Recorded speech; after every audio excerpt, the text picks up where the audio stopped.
แทบไต้ไวสาพระเถรานุเถระเจ้าคณะพระสังฆาธิการขอความผาสุกในธรรมจุงมีแก่บรรดาพี่น้องศรัทธาตายกตายิกาตั้งหลายจุผู้จุคนวันนี้เป็นแห่มวันหนึ่งที่ได้มีโอกาสมาพบปะอู้จ๋ากับพี่น้องศรัทธาสาธุชนทั้งหลายเฮาท่านทั้งหลายถึงวันนี้นับถือพระพุทธศาสนาเป็นหลัก90 กว่าเปอร์เซ็นต์ในประเทศไทยเฮาโดยเฉพาะภาคเหนือและจังหวัดเชียงใหม่เฮานั้นก็นับได้ว่า99.9%พระพุทธศาสนาที่เฮาท่านทั้งหลายนับถืออยู่นั้นมีหลักอยู่3ประการหลักสำคัญคือพระพุทธพระธรรมพระสงฆ์ที่เฮาฮ้องกันว่าพระรัตนตรัยฮ้องเป็นภาษาเมืองว่าแก้ว3 ดวงพระรัตนตรัยเป็นแสงสว่างเป็นเครื่องส่องตางให้ประชาชนคนไทยทั้งหลายที่นับถือพระพุทธศาสนา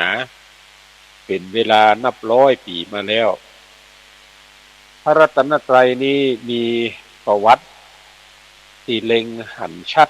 เกี่ยวกับป่าโดยลำดับมาวันนี้พออู้ถึงจะอี้ท่านทั้งหลายก็เข้าใจแล้วว่าอาตมาภาพจะอู้ถึงเรื่องป่าที่มันเกี่ยวข้องกับพระรัตนตรัย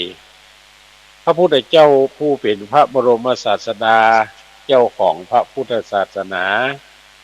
ทรงประสูติที่สวนลุมพินีวันตรัสรู้ที่โคนไม้โพอุรุเวราเสนานิคม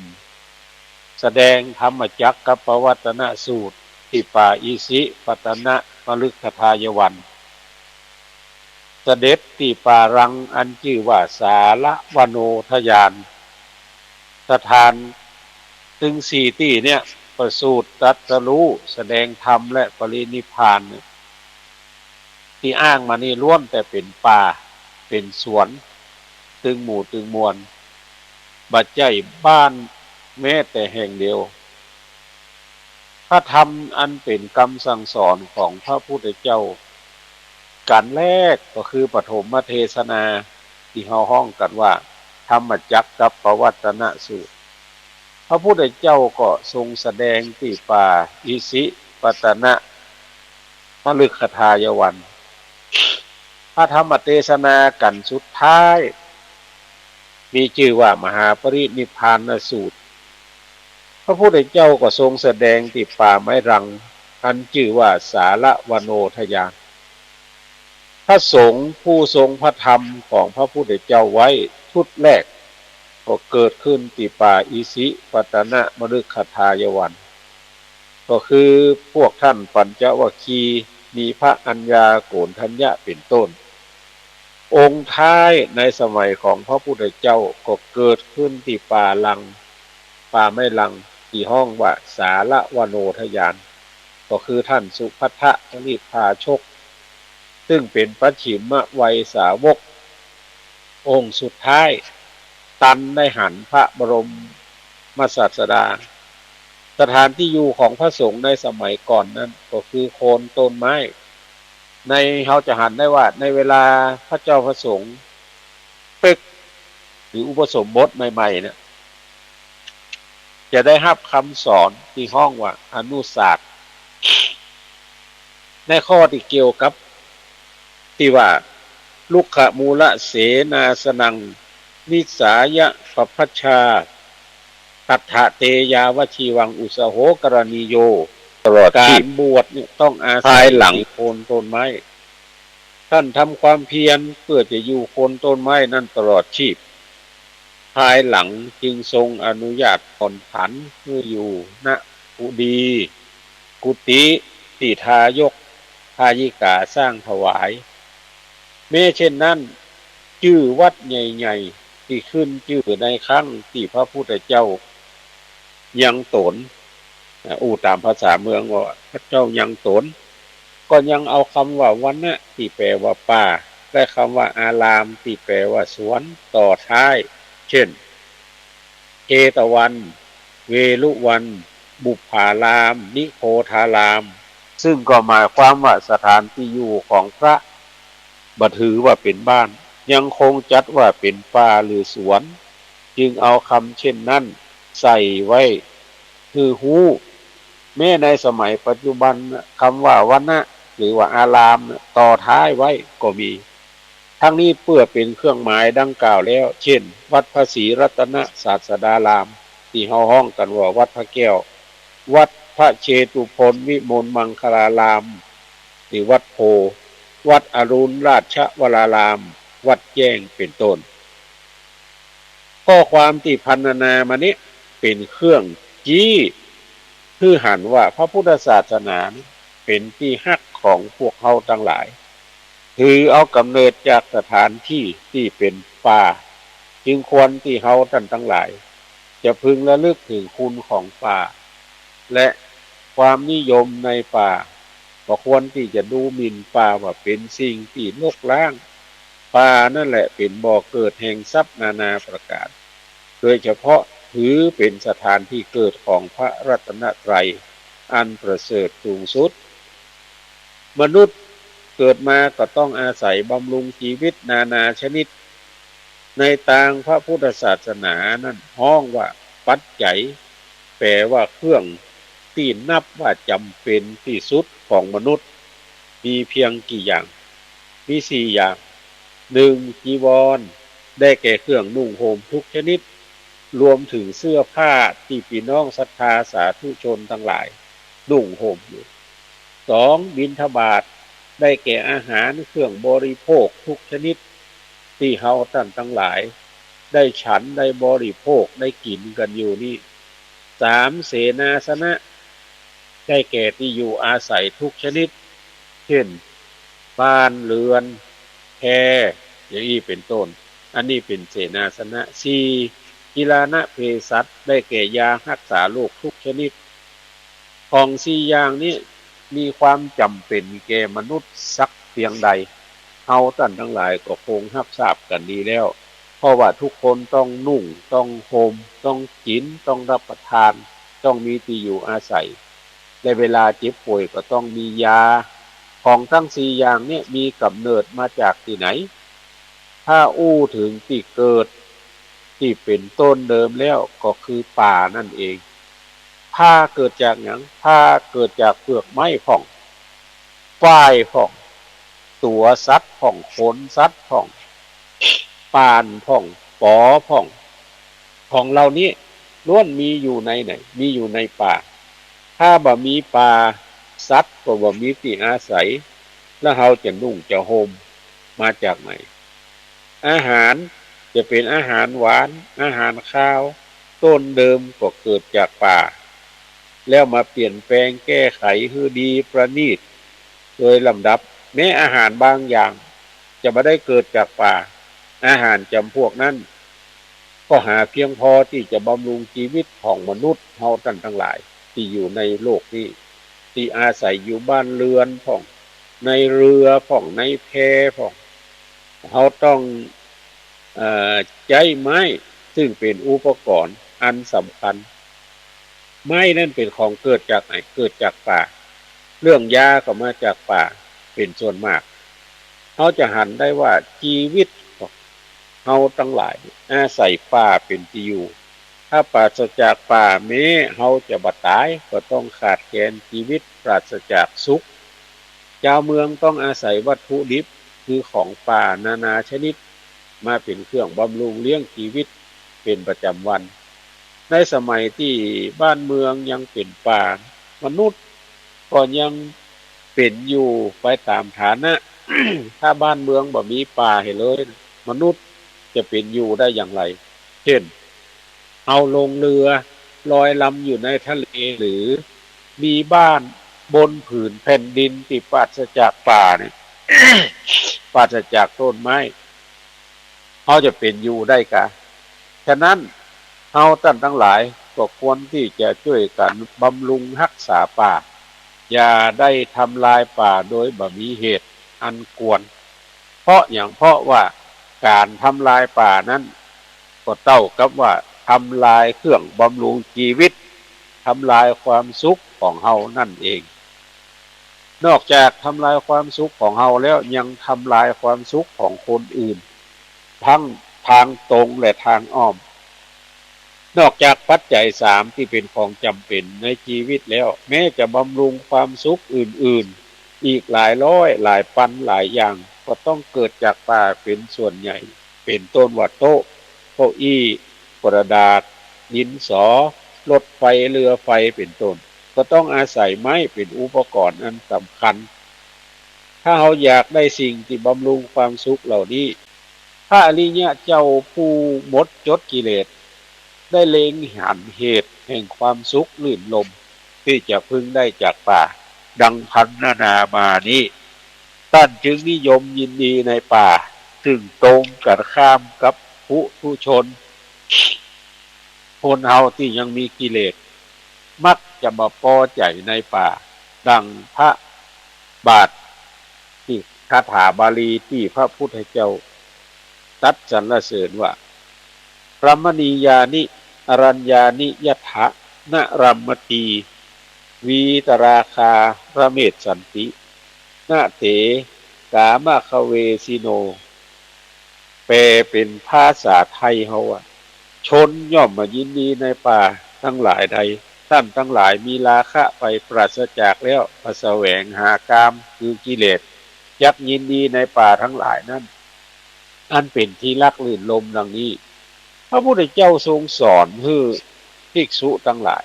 ตั้งอยู่ในองค์ห้ามีข้อหนึ่งว่าให้อยู่ในเสนาสนะอันสงบก็คือหมายถึงเสนาสนะที่มันไกล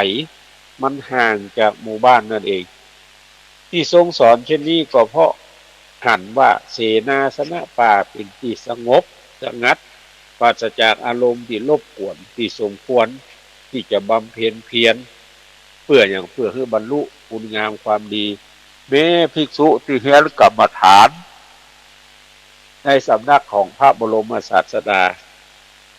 ก็ต้องเข้าไปบำเพ็ญเพียรในป่าเพราะว่าต้องการความสงบสงัดของกายและใจผลที่สุดได้บรรลุวิมุตติมรรคผลนิพพานประมาณบ่ได้บ่ใจน้อยในตำนานทางพระพุทธศาสนา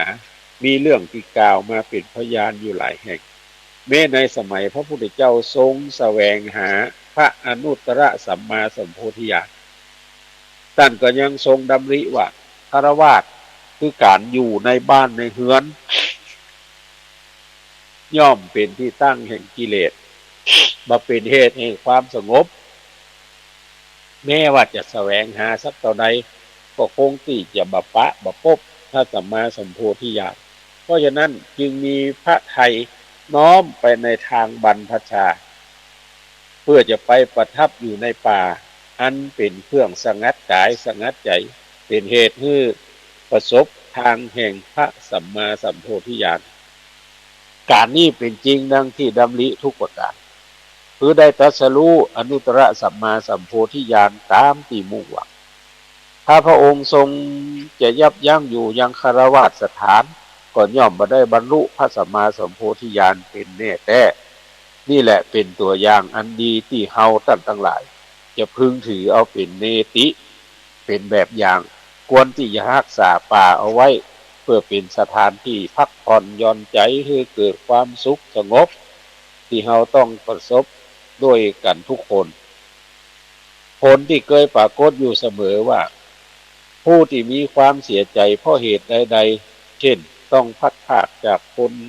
หรือของที่ฮักก็มักจะเที่ยวแปรสถานได้แลเห็นต้นไม้หันภูเขาหันดอยหันภูหันไผ่อันธรรมชาติแต่งไว้คือเป็นที่ลื่นลมบรรเทาความทุกข์ระทมได้อย่างดีเห็นตัวนะบัจเจบรรเทาได้สเล็กสน้อยและมีทางที่บ่เสียสตางค์เอาไปพอธรรมชาติพ พอภูเขาพอน้ำพออันอย่างนี้ถ้าจะไปเหี่ยวตามบ้านตามเมืองมีทางที่มันสิ้นเปลืองนักเพราะมีสิ่งที่ล่อตาล่อใจทำให้ลุ่มห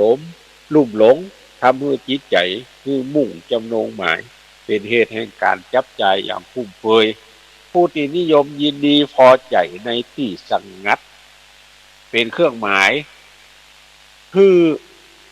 เปิดห้องว่าอย่างคือพอหันชัดว่าต้องการความสุขสงบบ่อยากประสบกับอารมณ์ร้ายๆเป็นผู้ที่ทำใจสามารถ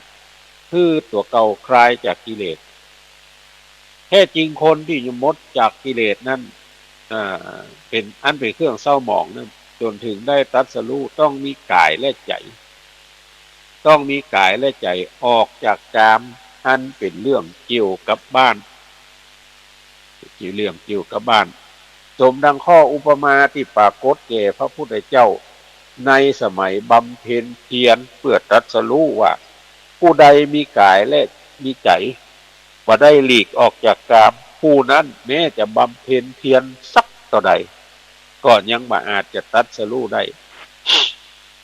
เหมือนหยังเหมือนไม้ที่มันดิบที่มันจุ่มไปด้วยยางแล้วปลายบ่พอแก้อยู่ในน้ำก็ย่อมจะติดไฟนะยากผู้ใดมีกายหลีกออกจากกามแล้วยังพอใจในลักใส่ในกามผู้นั้นแม้จะบำเพ็ญเพียรสักเท่าใดก็บ่อาจจะตรัสรู้ได้เหมือนกันเหมือนไม้ดิบที่จุ่มไปด้วยยางแม้จะมาแก้อยู่ในน้ำก็ย่อมเอามาจุดเอามาตามเอามาจิไฟเนี่ยมันบ่ติดส่วนผู้ใดมีกายหลีกเลี่ยงออกจากกามแล้วและมีความพอใจฮักใคร่ในกามผู้นั้นเมื่อบำเพ็ญเพียรก็ย่อมจะตรัสรู้และได้อันอย่างแถมนักได้พอคิดได้อันอย่างแถมนักอุปมาเหมือนไม้ที่มันแห้งแก่อยู่ในน้ำย่อมติดไฟบ่ได้เหมือนกันในเรื่องกายกับใจเนี่ยท่านทั้งหลายแม้ใจจะเป็นสิ่งที่สำคัญกว่ากายก็จริงแต่ว่ากายวิเวกหรือกายะวิเวกความสงบกายย่อมเป็นปัจจัยคือได้จิตวิเวกส่วนจิตวิเวกความสงบใจเป็นปัจจัยคือได้อย่างได้อุปธิวิเวกก็คือความสงบกิเลสดังนั้นความตรัสรู้มรรคผลนิพพานจึงต้องการสถานที่สงบสงัดการเป็นเบื้องต้นสงบสงัดเป็นเบื้องต้นก่อนดังเช่นพระหรือตุเจ้าที่เฮียนกรรมฐานแล้วต้องเข้าไปสู่ป่าหาความสงบกายเพราะที่ใดจะเป็นที่สงบกายได้ก็เท่ากับสถานที่ที่เป็นป่าอันน่าลื่นลมมีขุนเขาลำเนาไพมีแม่น้ำไหลผ่านไปมาโดยเฉพาะแล้วที่ใดก็ตามที่มีน้ำตกก็ดีน้ำไหลก็ดีถ้าฟังเสียงนั้นแล้วไปทำสมาธิใจจะสงบป่วย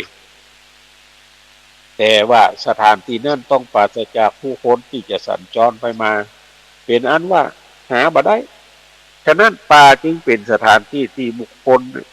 คือได้บรรลุมรรคผลนิพพานเป็นอันมากดังเช่นพระผู้มีพระภาคเจ้าเป็นต้นจึงควรที่ทุกคนพึงจะสงวนป่ารักษาป่าบำรุงป่าเอาไว้เพื่อเป็นสถานที่สงบกายหย่อนใจให้คลายทุกข์ได้รับความสุขที่เกิดจากความสงบการบำรุงรักษาป่าเนี่ยจะใดก็คือหนึ่งบ่ทำลายป่าไม้ที่ควรจะทำลายหรือบ่ทำลายในเมื่อมีเหตุการณ์อันสมควรเพราะการเช่นนั้นบ่สำเร็จประโยชน์อะไรอย่างกับจะเป็นการทำลายความสุขของพวกเก่าและบุคคลอื่นตลอดถึงสัตว์ป่าทั่วไปที่ได้อาศัยลมเงาอาศัยใบอาศัยดอกอาศัยผลอาศัยกิ่งก้านสาขาลำต้นอันเป็นเครื่องบำรุงความสุขการทำลายต้นไม้เมื่อบ่มีเหตุจำเป็นเนี่ยควรได้รับความตำหนิติเตียนเป็นอย่างมาก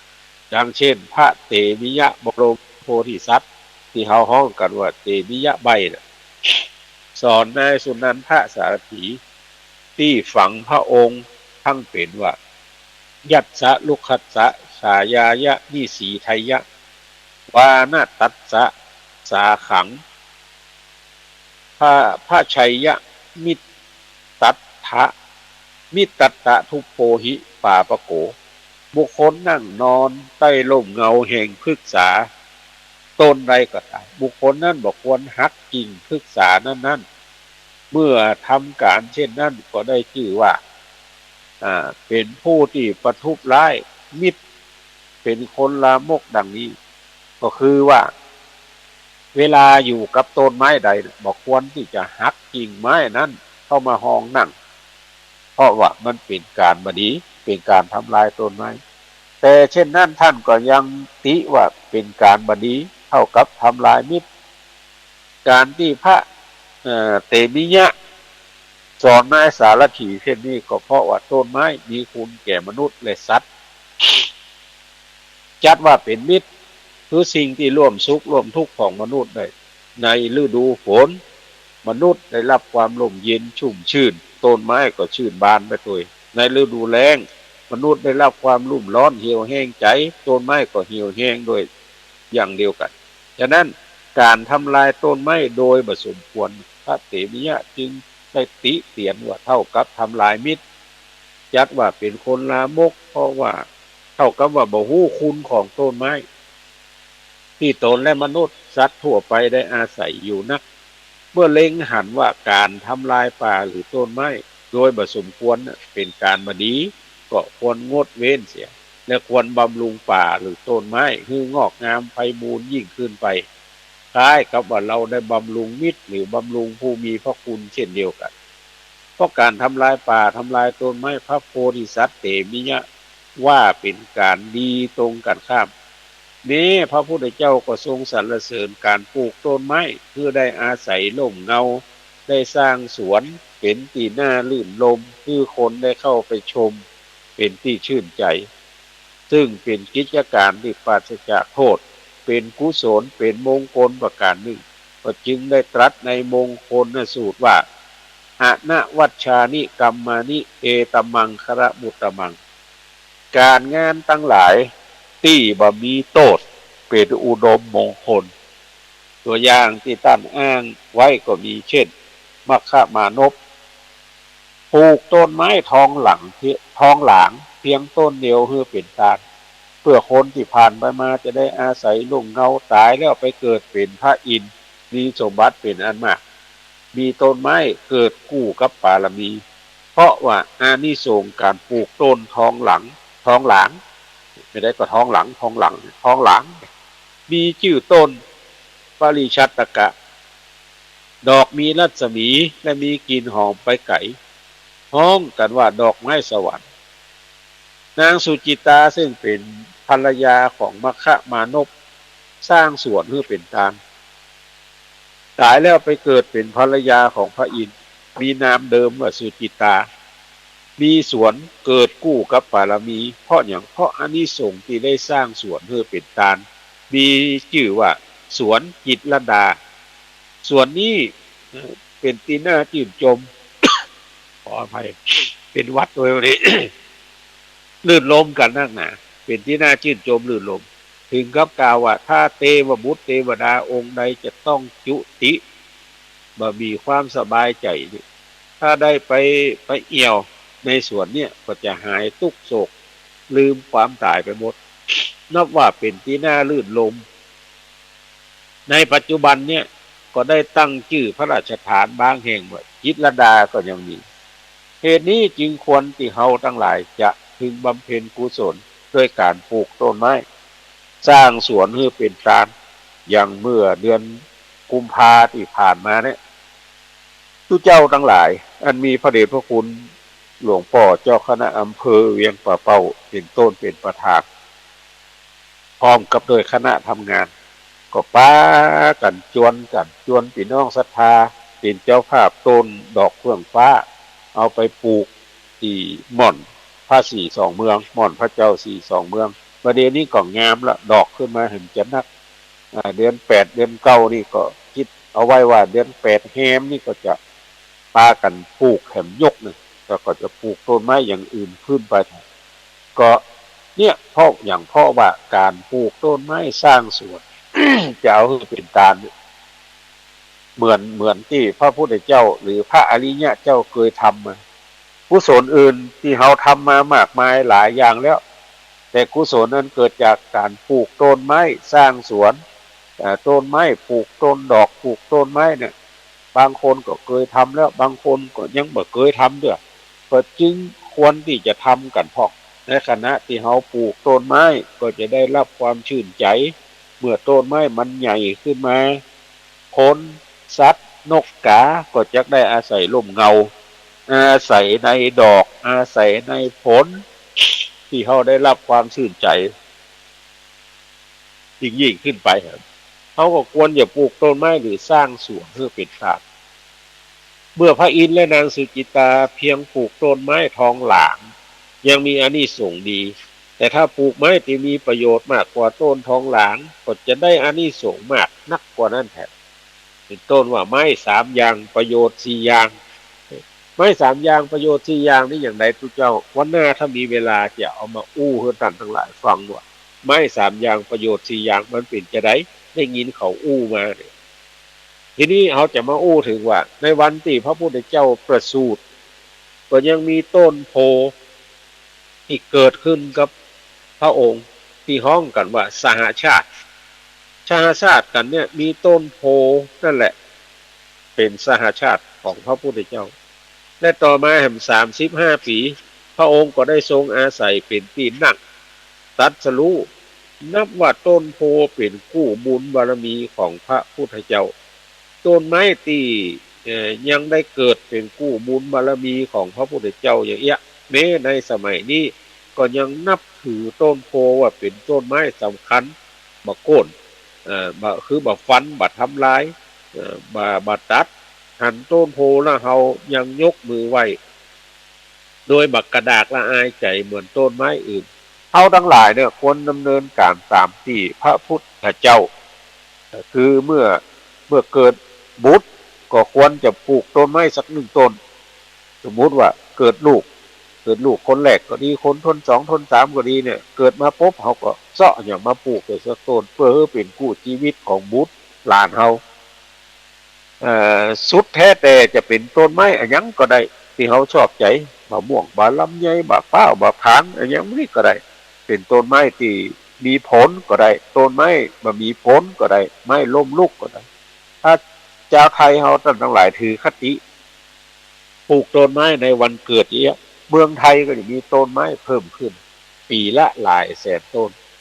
เพราะในวันหนึ่งมีคนเกิดมาต่ำกว่า1,000 คนดังนั้นสำร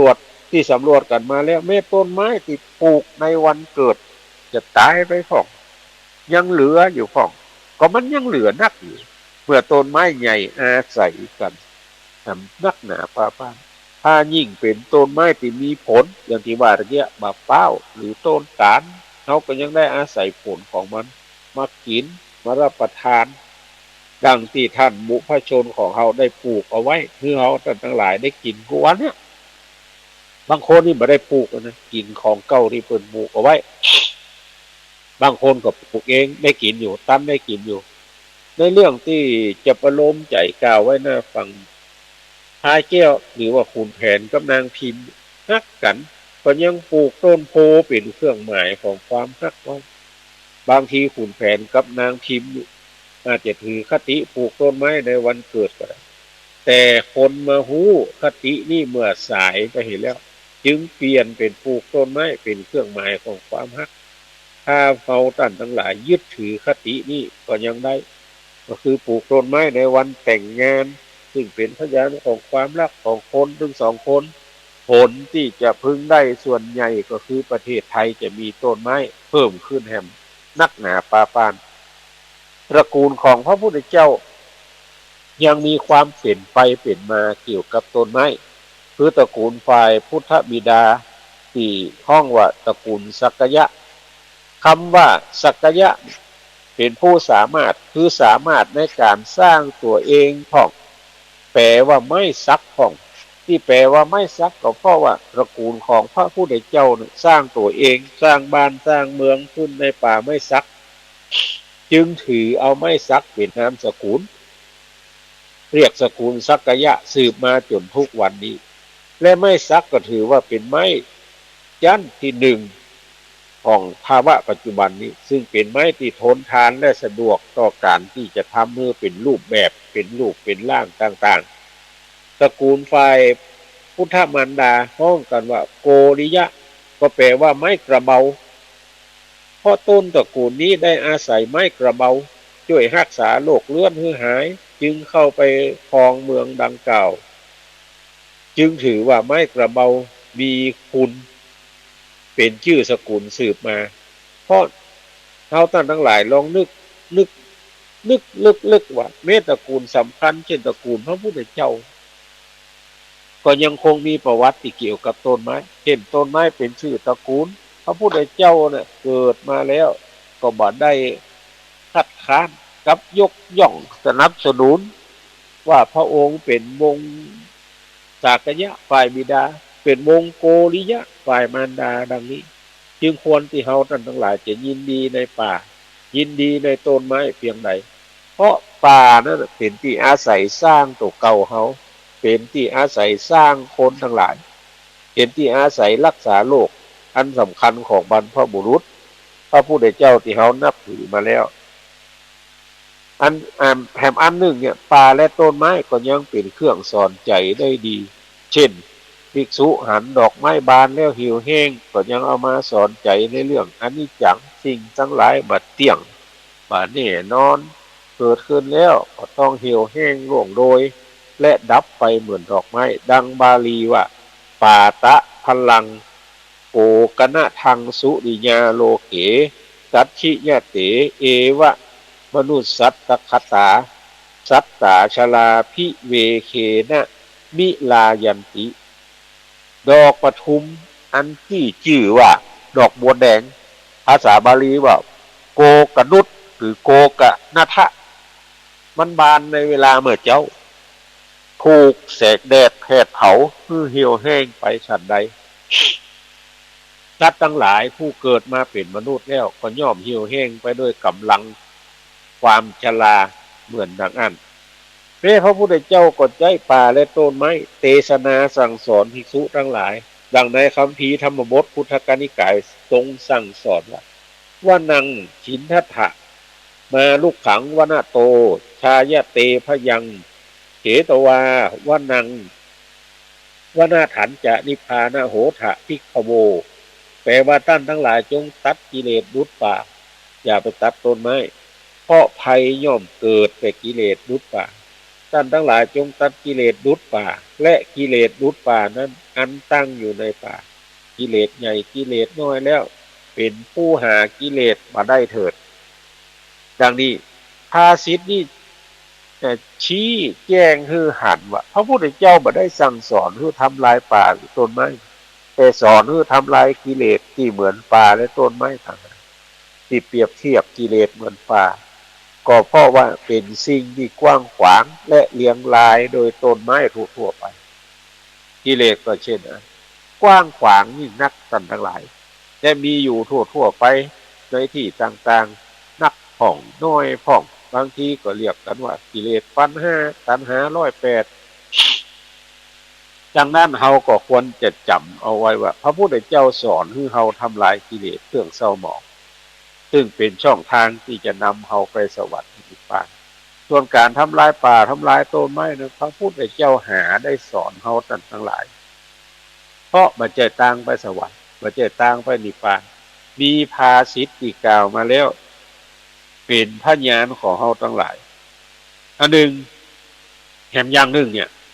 เมื่อครั้งพระพุทธเจ้ายังเป็นพระโพธิสัตว์เป็นพญานกแขกเต่าก็ยังสู้อุตสาห์จับเจ้าอยู่ที่ต้นมะเดือต้นมะเดือต้นนั้นตายแห้งหักเหลือกัดต่อแต่พระโพธิสัตว์ก็มีใจเด็ดเดียวก็ยอมละทิ้งต้นมะเดือคือบ่บินไปที่อื่นจนพระอินทร์ที่อยู่บนสวรรค์ได้รับทราบเลื่อมใสในความมักน้อยสันโดษโปรดปรานมากก็จึงเสด็จจากเทวสถานลงมาแล้วก็ตัดถามพญานกแขกเต่าว่าสันติลูกขาหาริตปตาผู้มาเนกะพลา หุกัสมาทุกเขโกลาเพสุวัจจะนิรโตมโนพฤกษาอันมีใบสดเขียวที่มีหมู่ไม้มีผลไม้บัดน้อยมันก็มีนักอยู่เป็นจะได้หนอใจของนกแขกเต้าจึงยินดีในไม้ที่คุแห้งยิ่งนักเพื่อพญานกแขกเต้าเจ้าเป็นที่ชื่นชอบใจแล้วพระอินทร์ก็ได้ประทานพรบันดาลให้ต้นมะเดื่อนั้นกลับงอกขึ้นมีผลทุกฤดูกาลบ่ฮู้จักสิ้นสุดคนโบราณจึงถือว่ากาถาที่พระอินทร์กล่าวนี้ศักดิ์สิทธิ์ก็ปากันใจทำน้ำมนต์จะได้ก็คือเอาน้ำคุน้ำโป้น้ำที่ใส่ในบอกไม้ก็ดีอย่างก็ดีที่เขาจะเอาไปหดต้นไม้หลังจากที่เขาปลูกลงดินแล้วนั่นคือมันงอกงามมีผลคิดกว่าปกติธรรมดาแต่ถ้าว่าบ่เอาหมดบ่เอามาถึงหมดเอาเฉพาะตอนต้นนั่นว่าจะได้ท่านทั้งหลายมีดินสอมีปากกามีสมุดก็จดเนี่ยบทนี่เพิ่นเอาเสกน้ำแล้วเอาหดต้นไม้แล้วมันมีผลทุกฤดูกาลเหมือนต้นมะเดื่อที่พญาอินทร์เอาว่าตะกี้เอาว่าตะกี้แล้วก็ต้นมะเดื่อนั้นนกแขกเต้าได้กินกูฤดูกาลเตรียมพร้อมแล้วเนาะก็ถามว่าสันติลูกขาหริตัปปตาทุกกมาเนกพลาพระหูวันเนอร์สันติลูกขาหริตัปปตาทุกกมาเนกพลาพระหูวนข้างที่สามสันติลูกขาหริตัปปตาทุกขมาเนกพลาพระหูอันนี้เป็นคาถาที่เปิ่นเอามนต์น้ำเราเอาหดต้นไม้มันจะมีดอกมีใบมีผลตลอดฤดูกาลซึ่งเป็นตอนสรรเสริญต้นไม้ว่ามีใบเขียวมีผลมากเรื่องนี้เป็นเครื่องจี้ฮือหันปฏิปทาของพระพุทธเจ้าที่ได้ทรงบำเพ็ญบารมีมาว่าทรงพอพระทัยนิยมยินดีเรื่องต้นไม้สักเพียงใดเมื่อสาธุชนทั้งหลายได้สดับแล้วก็พึงกำหนดไว้ให้ดีว่าป่าและต้นไม้เป็นคุณประโยชน์แก่เฮาและคนอื่นตลอดจนถึงสัตว์ทั่วไปเฮาจะบ่ทำลายป่าแต่ว่าจะมุ่งทำลายกิเลสเหมือนป่าซึ่งเครื่องพาใจให้เศร้าหมองอย่างอันเนี้ยท่านทั้งหลายเขาจะหันได้ว่าพระพุทธเจ้าน่ะเกี่ยวกับป่ามากน้อยสักเพียงใดหลายท่านอาจจะคิดว่าโอ้ตุเจ้าเมากับไปเนี่ยกับป่ากับเขากับอย่างนี้มันบัดใจเรื่องใจลาวก็แต่ถ้าคิดตามนี้แล้วท่านทั้งหลายอย่าลืมว่าพระเจ้าทั้งสามประการพระรัตนตรัยบ่ได้เกิดในเมืองบ่ได้เกิดกลางกองบ่ได้เกิดในบ้านเกิดในป่าถึงหมู่ถึงมวล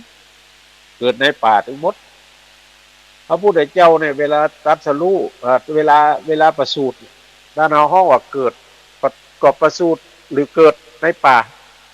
ระหว่างทางที่ไปเมืองกบิลพัสตรัสรู้ในป่าแสดงพระธรรมเทศนากันแรกก็แสดงในป่าปรินิพพานหรือตายก็ปรินิพพานหรือตายในป่าบ่ได้จริงถึง4อย่างเนี่ยตั้งแต่เกิดตรัสรู้แสดงธรรมและปรินิพพานบ่ได้มีในบ้านในเมืองในราชวังล้วนแต่เป็นแต่ป่าทั้งสิ้นอันนี้คือเฮาตั้งหลายรักษาป่าหลายท่านจะหันว่าโอ้ทุกเจ้าพระเนรเนี่ยพากันไปรักษาป่ารักษาต้นไม้รักษาอย่างที่ใบที่บอดก็จะอาศัยเหตุทั้งหลายแล้วเนี่ยมาช่วยกันอนุรักษ์รักษาคือเฮาทั้งหลายได้ใช้ประโยชน์กับต้นไม้ต่อไปสิ่งทั้งหลายแล้วเนี่ยที่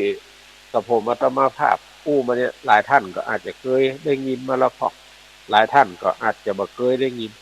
เพราะว่า การรักษาซึ่งป่าไม้ต้นน้ำภูเขาอันยังตั้งหลายแล้วเนี่ยมันจะเป็นบุญเป็นคุณคือเฮาตั้นทั้งหลายได้เอาไปไว้ใช้ประโยชน์กับเฮาตั้นทั้งหลายก็ใน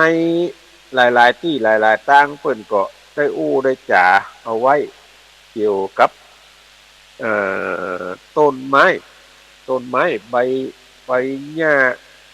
หรือว่าต้นไม้ที่เปิ้นห้ามตัดฟันห้ามทำลายเนี่ยเปิ้นบ่ใครฮื้อเนี่ยคือต้นไม้ที่เป็นไม้มิ่งบ้านมิ่งเมืองหรือว่าต้นไม้หมายบ้านเอ่อกระโดงทุมมาในภาษาเมืองเขาว่ากระโดงทุมมาเนี่ยคือการไปตัดไม้ใหญ่ที่เป็นไม้มิ่งเมืองถ้าไปตัดฟันก็จะบดีมักจะเกิดความบดีบางแงมในหมู่บ้านในตนตัวแก่ผู้นั้นอันที่สองเมื่อกี้กระโดงทุมมาอันที่สองคือลานปนมคือไม้ใหญ่อันเป็นสีแก่บ้านแก่วัดก็บดีควรจะไปตัดไปปั้มก็ควรที่จะหานกิ่งมีอย่างของมีไม้สลีก็บ่ควรปั้มบ่ควรไปหานมันบดีอันนี้ออกในลัทธิพิธีกรรมสมุติปล่อยนายอินก็คือห้ามตัดไม้หรือรีดรางกิ่งไม้อันใหญ่อันเป็นสีแก่บ้านแก่เมืองอย่างนี้เป็นต้นแล้วต่อไปก็อย่าปั้มอย่าหานไม้อันเป็นสลีบ้านสลีเมืองต้นไม้อันเป็นที่อยู่ของเทวดาทั้งหลายการทำลายต้นไม้เนี่ยมันเป็นการทำลายที่อยู่ของเทวดาทั้งหลายไม้ต้นใดเป็นน้ำเป็นสีเป็นน้ำบ้านเพิ่นบ่ฮื้อฟันเพราะอย่างเพราะว่าจะต้องเอาเป็นสีบ้านเป็นสีเมืองเอาไว้กับบ้านกับเมืองเอาไว้คือมันงอกมันงามมันเปิ่นบ่ฮือไปทำลายมันอย่างนี้เป็นต้นแล้วก็ยังมีข้อห้ามต่างๆครับที่บ่ฮือเอามาแปลงบ้านแปลงเฮือนเขาจะหันได้ว่าสมัยก่อนเนี่ยเวลาเพิ่นจะแปลงเฮือนสักหลังโอ้ยไปเซาะเสาสักจุ่มเนี่ย9ต้น12ต้นพวกเนี่ยเป็นทุกข์เป็นยากไม้ที่บ่ดีบ่งามเพิ่นก็บ่เอาดังเขาจะหันได้ว่าออกในธรณีสารไม้ว่าไม่จิกจอมปลวกไม่เกือกบวกกลางหนองไม่สองนางนั่งให้ไม่ขอนไม่ไฟเผาไม่เครือเขาเกี้ยวขึ้นไม่ง่ามหางปลาสายตะวันรอดอมเปลือกอมปี้อมเปิงขะเนิงตายข้างเต้าคุดอันอย่างพวกเนี้ยเพิ่นบ่เอาเพิ่นจะเลือกไม้ต้นดีต้นงามต้นเราแล้วก็จะมีการซ่องคือไปพีขำ ว่าจะขอไม้ต้นเนี้ยเอาไปแปลงบ้านแปลงจองอย่างนี้เป็นต้นไม่เก้าน้อยปลายใหญ่เพิ่นก็บ่เอามาแปลงหอแปลงเฮือนโดยเฉพาะแล้วไม้ที่บักกวนจะนำมาปลูกสร้างเฮือนก็คือไม้เฮือนห่างไม้ห้างนาห่างไม้วัดห่างไม้ฟ้าผ่าหรือไม้ตายฟ้าผ่าไม้ตายขานไม้เป็นหูขวงไม้แตกคนเดียวไม้เครือเขาเกี้ยวไม่เกิดอยู่กลางจุมพวกอย่างที่ว่าตะเกียไม่หักไม่กูดไม่ปลายกุดไม่ง่ามหางป๋า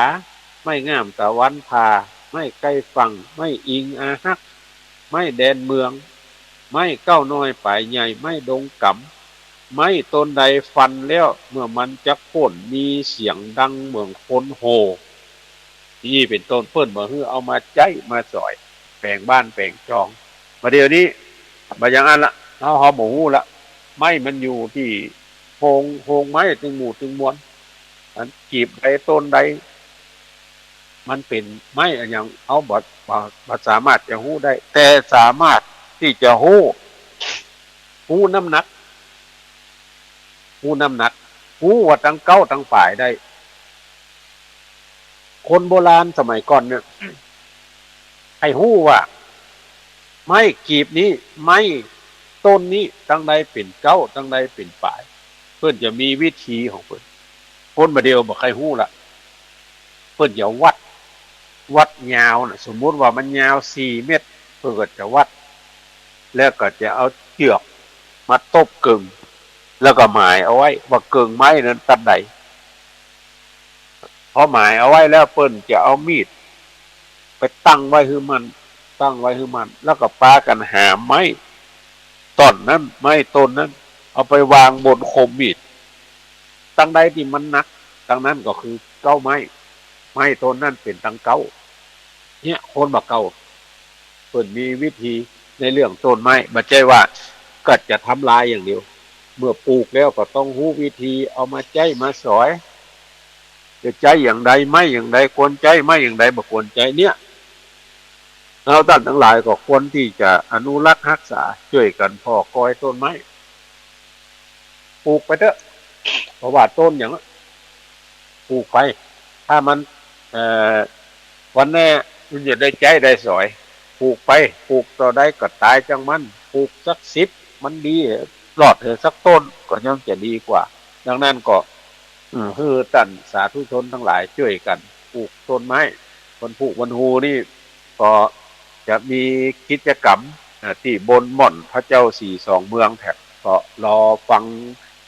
ข่าวไปจากพระเจ้าพระสุเพื่อจะได้อู้ได้จากันจะมีกิจกรรมอันใด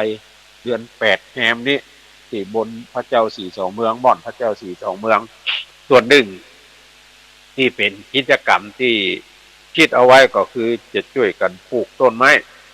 เพราะจะต้องถือบักเก่าของถือสมัยใหม่ของคนเฒ่าบักเก่าเดือน8ปลูกต้นไม้ตายเท่าต้นไม้สะปะตั้งแต่ต้นกล้วยต้นอย่างไปปลูกเดือน9นี่มันยังตายพาย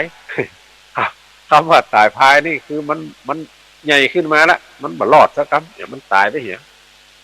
ถ้าสมัยไปเดียวก็แมงเจาะต้นมันตายตั้งแต่กิ่งลงมาคนเฒ่าบ่เก่าว่าตายพายปลูกเดือน9บ่พอดีปลูกเดือน8นี่ดีเดือน8ตายเท่าเดือน9ตายพายอีกเป็นต้นดังนั้นกิจกรรมต่างๆที่จะคณะสงฆ์จะทำเนี่ยก็คือพี่น้องศรัทธาทั้งหลายสนับสนุนตามสมควรแก่อัตภาพของผู้คนในวันอาทิตย์ที่8นี่ที่บ้านสันตอ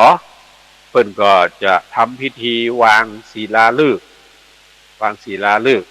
ศาลาอเนกประสงค์และจะเอาใจเอาสอยเป็นที่ทำบุญสุนทานคนผู้คนหือนี้อาตมาภาพก็จะไปร่วมกับครูบาอาจารย์หลายๆตนหลังจากที่วางศิลาฤกษ์ที่สันตอบ้านสันตอวัดสันตอแล้วเมื่อค่ำก็จะปากันไปที่ห้วยไม้เดืออาสลมห้วยไม้เดือจะไปพบปะพี่น้องศรัทธาทั้งหลายจะเอาของรางวัลไปมอบฮับปั่นให้กับพี่น้องศรัทธาที่มาร่วมกิจกรรมในคืนวันอาทิตย์ที่8แล้วก็ทราบข่าวว่าในหมู่บ้านนั้นมีถึงหมดกันอยู่63ครัวเรือนก็จะเอาของบริโภคไปมอบฮับปั่นให้กับทุกครัวเรือน63ครัวเรือนเนี่ยคือได้กู้หลังคาเรือนนอกจากที่ได้กู้หลังคาเรือนแล้วก็จะได้รางวัลหางบัตรพอเจิญพี่น้องศรัทธาทั้งหลายเนอะใครจะไปร่วมกินหอมทานด้วยกันที่สันตอก็ได้ติดต่อขอบริจาคได้ที่ครูบาอาจารย์ที่เป็นพระนักจัดรายการวันนั้นก็หลายตนจะขึ้นไปเนี่ยทั้งดอยหลอก็มีทั้งดอยสะเก็ดก็มีทั้งเวียงป่าเป้าก็หลายตนท่านมหาสมชาติชาตะปัญโยจากลำปางก็คงจะมาอยู่จะไปจัดรายการกันที่สันตอจะไปจัดรายการกันที่ห้วยแม่เดือคือท่านทั้งหลายได้ยินได้ฟังทางสถานีวิทยุหลายๆสถานีวิทยุก็วันนี้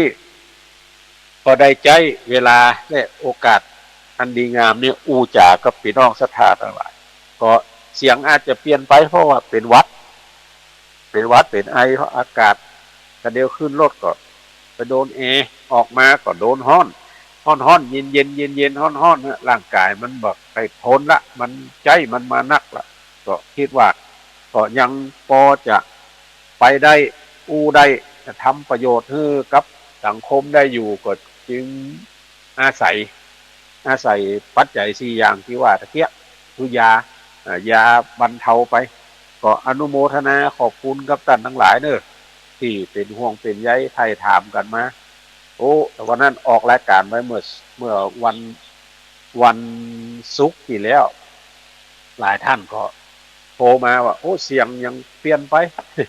เสียงอัดว่ะเพราะว่ามันสุมาเถอะมันเป็นขี้มูกน้ำลายกันทั้งหลายโอ้วัดนี้ใช้เวลาเมินกว่ามันจะหายยิ่งยามนี้เห็นซ้ำไปใหญ่ไอ้ใส่ไผ่บักก็ได้ลำเดียวมันเป็นวัดเป็นไอ้หูดังนี่บางเกือตันพิงได้ใจผ้าได้ใจกระดาษชำระโอ้บางข้างนี่ลูกมาแม่เจ้านี่สุมาตันทั้งหลายเถอะที่มูกย่อยแต่ปดก็ต้องเอาผ้าเอาอย่างมาห่อโอ้ลูกไหนมาสั่งเหอสักกำเดียวก็ออกมาเมาะคนเท่าบักเกาอะไรตัวบัจับถ้าอยู่ตีลิงตีจ้อยนี่คือขี้มูกเอาตันทั้งหลายวันนี้ก็ได้ใจเวลาอู้เอ่ยกับตันทั้งหลายมาก็หันว่าพอสมควรแก่เวลาก็จะได้คืนเวลาคือสถานีได้ดำเนินรายการส่วนอื่นไปบุญกุศลที่เขาตันทั้งหลายได้สร้างสมกันมาตันทั้งหลายได้ปลูกต้นไม้ปลูกดอกไม้โดยเฉพาะอย่างยิ่งก็ปลูกเป็นเจ้าภาพดอกเฟื่องฟ้าไปเมื่อเดือนกุมภาที่ผ่านมาก็ขอให้บุญทั้งหลายนั้นรักษาเขาตันทั้งหลายให้ได้อยู่ดีมีสุขปราศจากเสียยังทุกโศกโรคภัยทั้งมวลคือมีอายุมั่นขวัญยืนเหมือนกันจุผู้จุคนยัตตาโลธรรมาวัฏทันติอายุวันโนสุขัง